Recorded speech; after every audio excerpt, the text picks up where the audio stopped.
Hello lovelies, I wanted to get on camera and give you an update on the products that Priceline gifted to me. I've been trying them out for about 3.5 weeks now.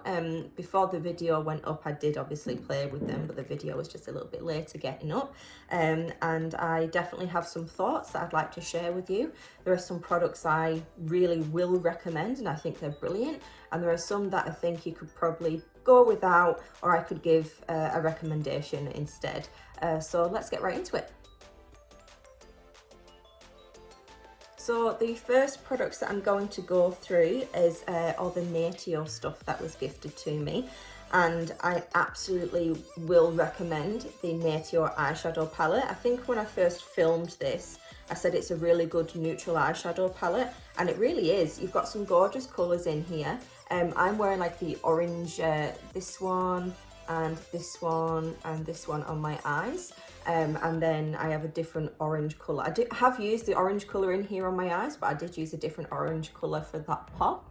I've received so many compliments when wearing this. The tones in here are lovely. You've got some really nice cool tones and warm tones. It probably does lean more towards the warm, but I think it's really good for anybody really. The only downside I would say with this palette is that these two darker shades here are quite difficult to blend out. So today when I was doing my makeup and I was trying to darken up the outer corner, I did have to go in quite a few times because that darker colour does blend out. Apart from that, every shade in here is gorgeous. For a newbie or someone who's getting into makeup, definitely something you should have in your makeup kit. I was really skeptical about this because, as I said previously, I have tried Natio products before. They weren't always the greatest, they were quite chalky, but the colours in here are lovely. Would I say this is better than Anastasia Beverly Hills palette? No, because you're paying extra for quality, and you know it's a proper, well, this is a makeup brand as well, but it's a makeup brand that's used by makeup artists everywhere, and 9 times out of 10 a makeup artist will have an Anastasia Beverly Hills palette in their kit. So do I think it's good? Yes. Do I recommend that you get it? Absolutely. Is it on par with an Anastasia Beverly Hills palette or a Makeup Geek palette? No, but it's still brilliant. And if you are sort of wanting to get into makeup but not wanting to experiment too much with bright colours, definitely something that you should go for. The next product I'm probably not going to recommend, but that's just because it doesn't really work for my skin type. As I said previously, I am quite an oily skin type. The lights on here are making me look quite shiny. It's not. I'm quite matte in person. These lights are my eyelash extension lights. They're really bright and probably not the most flattering. But yes, the product here, this is the cream blush and cream highlight palette. Oh, when I can get it open. So you can see I have dipped into it and I have tried it. I did kind of stay away from this one because it did scare me a little bit. So I have been using these two. The blush underneath makeup, it does peek through and it is a nice colour. I just found it quite hard to blend under makeup, and then also just for experimentation's sake, I did place it on top of my finished base and it did lift away the product.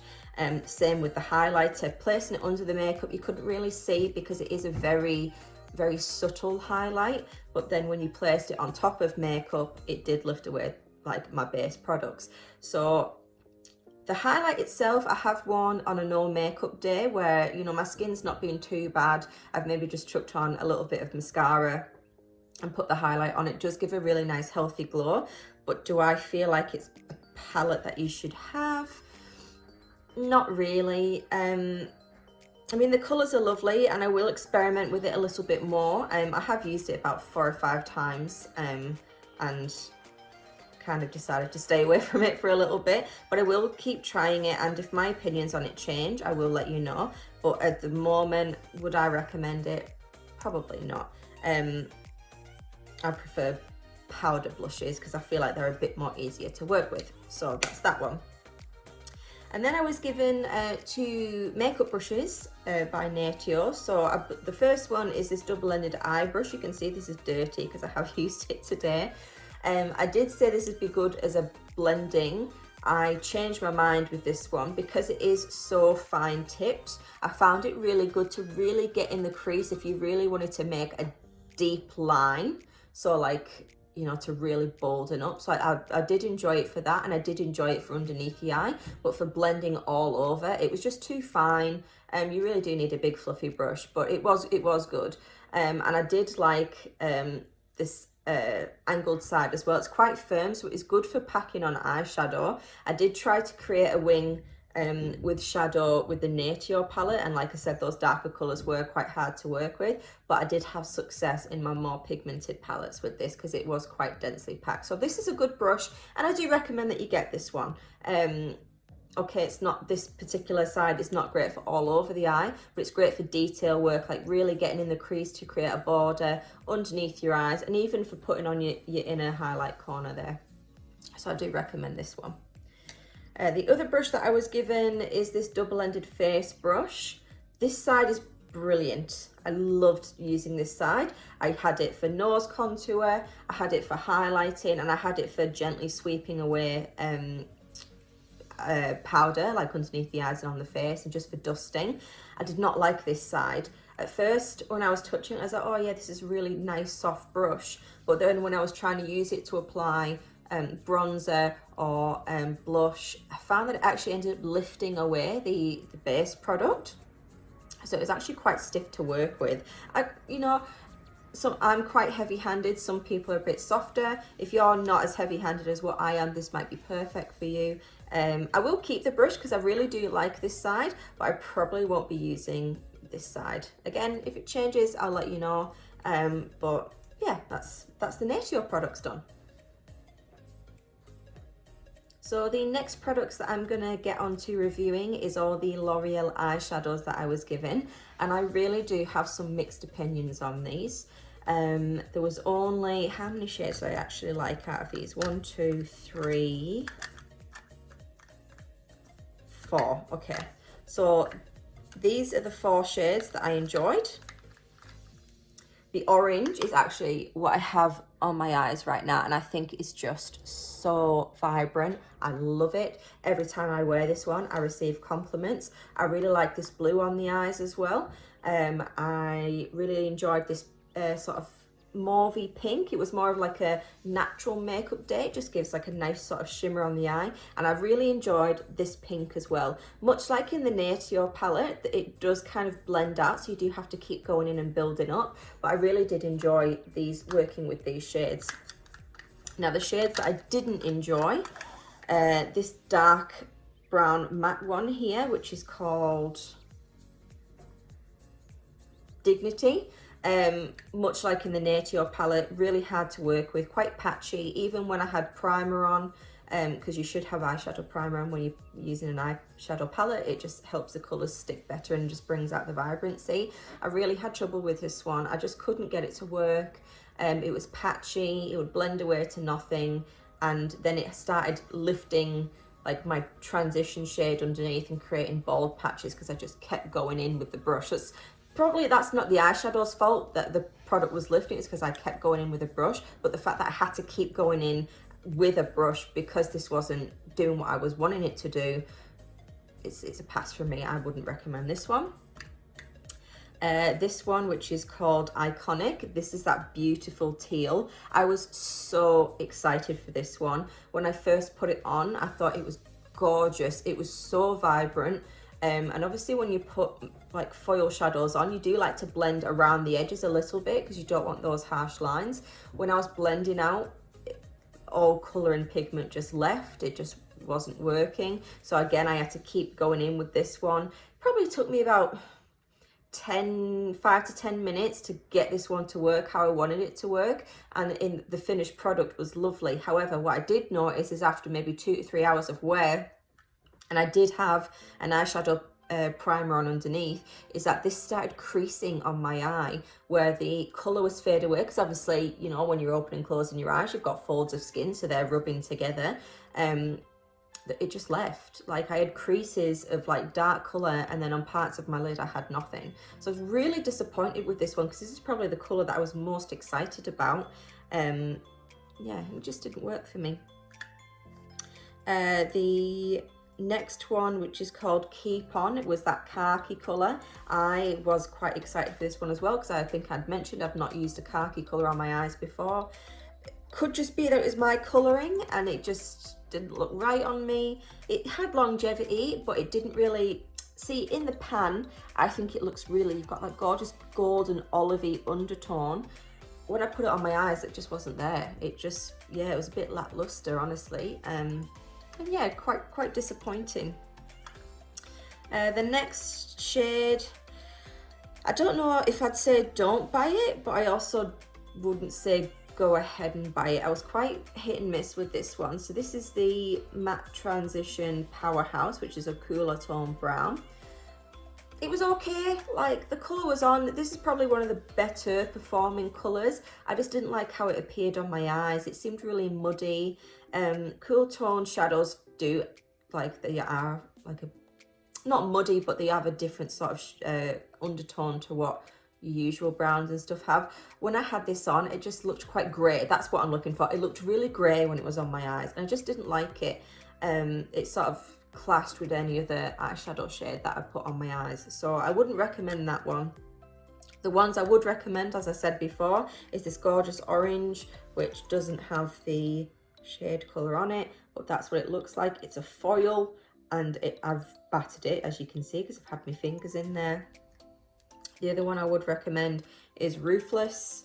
I thought that was a lovely colour on. Works best on a wet base. So as soon as you put your eye primer on, stick this on straight away and it will really lock in. Don't go in with your transition first. I found that helped. Don't know what that one's called, but that's that mauvey pink. It's lovely, would recommend, great for a no makeup day or just for a subtle makeup. And Ruler, that matte, I thought it was lovely and I didn't have any problems with it. So those are the four that I would recommend. The next product that I recommend, and it's probably the product that surprised me the most, because when I said it, that I got it, I said this is not something I usually recommend. Eyeliner pen. I was amazed. I don't usually like eyeliner pens because, as I said, they can be quite firm and skip on the eyes. I've got hooded eyes, but obviously everyone's got, like, you've got loose skin on your eyes, things drag. This was amazing. I could not believe how well this performed. It didn't drag, it didn't skip. If I had anything bad to say about it, is that it's a shiny black, which I'm not really a fan of. I like matte black. I am wearing it today. It probably looks matte on here, but in person it's quite shiny, so I do prefer matte black eyeliners, sorry. And the only other downside would be is maybe you have to go over maybe 2 or 3 times to get the intensity. But for somebody who is just experimenting with eyeliner, it's probably a great thing that it's not so pigmented straight off the bat, because it's more forgiving on the eye. So if I had a product that I would 100% recommend, is this. And in fact, I have recommended this to some people already who are struggling with eyeliner. I could not believe how much I love this. It is in my makeup kit.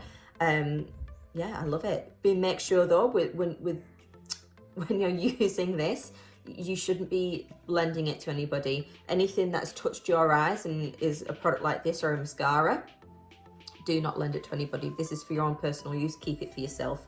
Don't let anybody borrow it, because that's how you can get eye infections. But yeah, definitely recommend this product.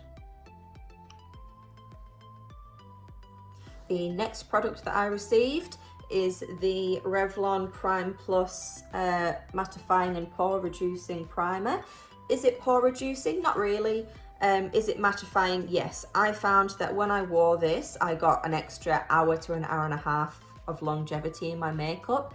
That might not seem like a big deal to you, but for someone like me who's so super oily, it meant I could go an extra hour and a half without having to blot. And I was like, I've worn this for about 2 weeks, and I've tried it with different foundations and the performance has been the same. I've been checking, and yeah, I really do think it's great. Do I recommend it? Yes. Is it pore filling? No. You'll probably have to get a pore filling primer, because this one, it won't pump out now, you watch.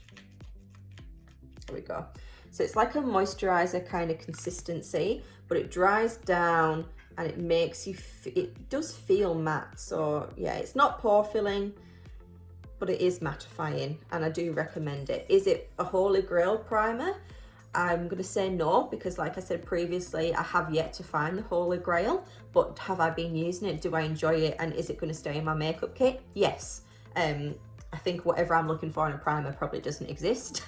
But so far this is really, really good. I've gone, usually I can get 4 hours of wear out of a foundation, out of a primer under my foundation before I need to blot with oils. This one, say I completed my makeup at 7:30 in the morning, and I wouldn't need to blot my face until about 1 o'clock, 1:30 p.m. So it's an extra amount of longevity. So yeah, I definitely do recommend this one. Okay, so on to Models Prefer. This is Priceline's own brand, and I've got some very, very mixed feelings about this one. First thing is the lip balm. I love this. I think this has actually surpassed chapstick.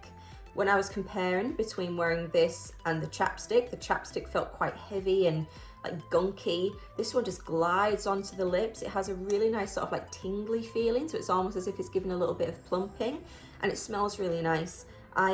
I really enjoyed this. I've actually worn this when I've had makeup on. I've just sort of filled in my lips a little bit with some lip liner and chucked this on over the top. It's a really nice natural looking lip. I really recommend this one. It's lovely. And I found as well, you can actually remove the bottom, which I did do, and I probably won't be able to do it now. Oh, I did. Okay, cool. And you can see I've gone into it. It's got more of a sort of a jelly kind of, so whereas this is more of a like stick, obviously, this is much more jelly, more liquidy. So I think for those days when you're feeling particularly dry, slap that on instead of the stick section or the harder section. I really enjoyed it. I really would recommend that one. Next thing I would recommend is the setting spray. Now, I did say when I saw this that you can't really go wrong with a setting spray. Like most setting sprays, they do the job.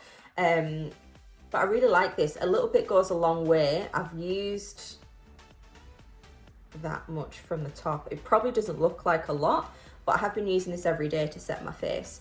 It's got a really lovely smell. It doesn't leave, like some setting sprays can make your face feel quite tight. This doesn't do that. It's great for refreshing makeups throughout the day, like if you've blotted and things looking a bit like cracky. It's good to spray this on throughout the day, and it just sort of livens up the makeup. Really, I think this is lovely. I do recommend it. It smells really nice. Some setting sprays can smell quite alcohol-y, and this one doesn't. It's really refreshing. It's green routine with hemp seed oil. I think it's more of the natural kind of range of product. I really like it. It's been in my makeup kit and I've been using it. You can't really go wrong with setting sprays, but it's good. I like it. I would say get it. Okay, the next products.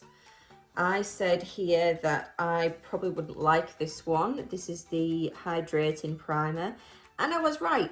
And the only reason is because I'm oily. So I felt when I put it on my skin, it left a bit of a film, a bit of a residue, which then made my makeup not last a long time. So probably after 2 hours of wearing my makeup, my oils came through, things started breaking apart. So it wasn't really a product for me. If you're more on the on the dry side, this would probably be perfect for you. I am oily, so I don't need a hydrating primer. I usually have matte primers and then either matte or sort of satiny finish foundations. Yeah, I wouldn't recommend this one for any oily girls out there. It felt lovely. Maybe on days where I'm not wearing makeup, I'll just have it on as a moisturizer. But yeah, I wasn't really keen on this one.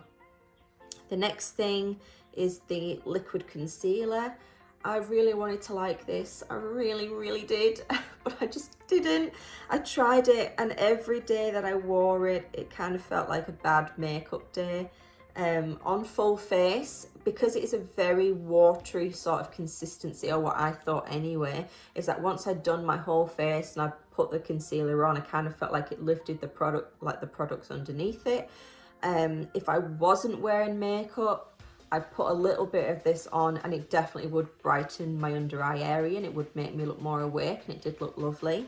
But I've got better concealers in my arsenal, like the Maybelline Age Rewind concealer or the e.l.f. 16 Hour Camo concealer. Like, I would say get that above this. If you're not someone who wears a lot of makeup, and you know, you only occasionally opt for a bit of lip gloss or mascara, this is probably lovely just to sort of awaken the underneath of the eyes, because it definitely did that for me when I wasn't wearing makeup. But if I'm wearing makeup, like a full face, I like everything to look flawless, and it just didn't do that for me. The final Models Prefer thing is the mascara.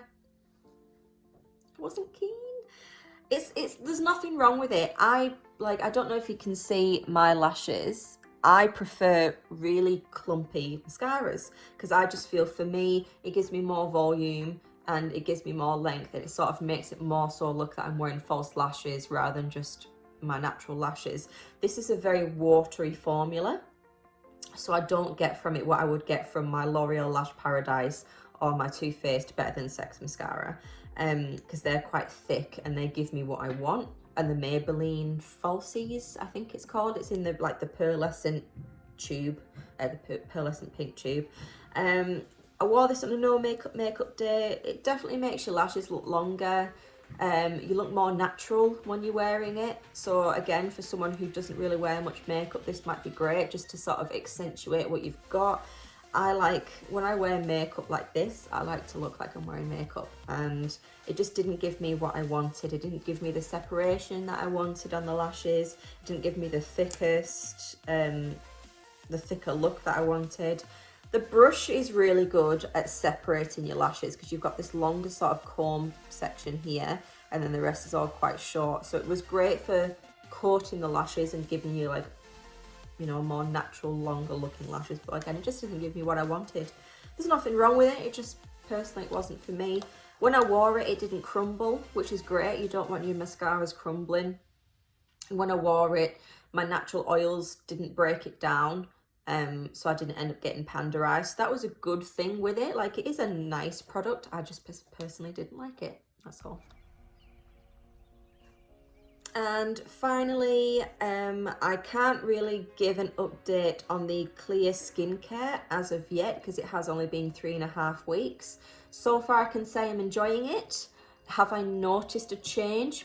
Perhaps. It could just be a placebo effect because I really do want the skincare to work.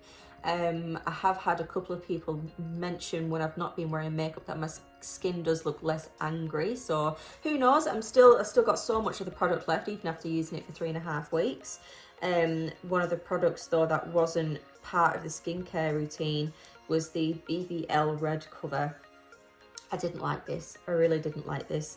It has, on me, when I put it on me, it looked really pink, which I didn't like. I have patches of pink and red on my face, but I'm more of like a neutral undertone. I do get quite red here, especially when I get embarrassed. Instead of going red on my face, I get really red on my chest.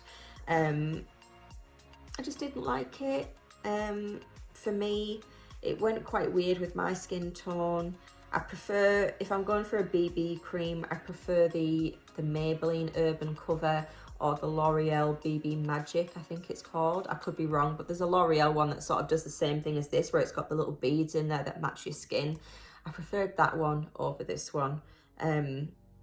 Just for me, I'm sure it's got some great skincare stuff in here, but yeah, I just didn't enjoy it. So if you were looking for a BB cream, I'd say either go for the the Maybelline Urban Cover BB cream or the L'Oreal Magic cream. Yeah, so that's all the products, guys. I hope that was helpful for you. Just again, as a recap, I'll go through everything that I loved. So love the eyeliner pen, brilliant, definitely think you should get it. Love the lip balm.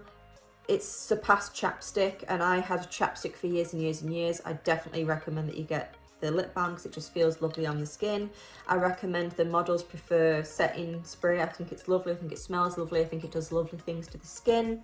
I recommend the double-ended eyeshadow brush because it's really good for the fine detail.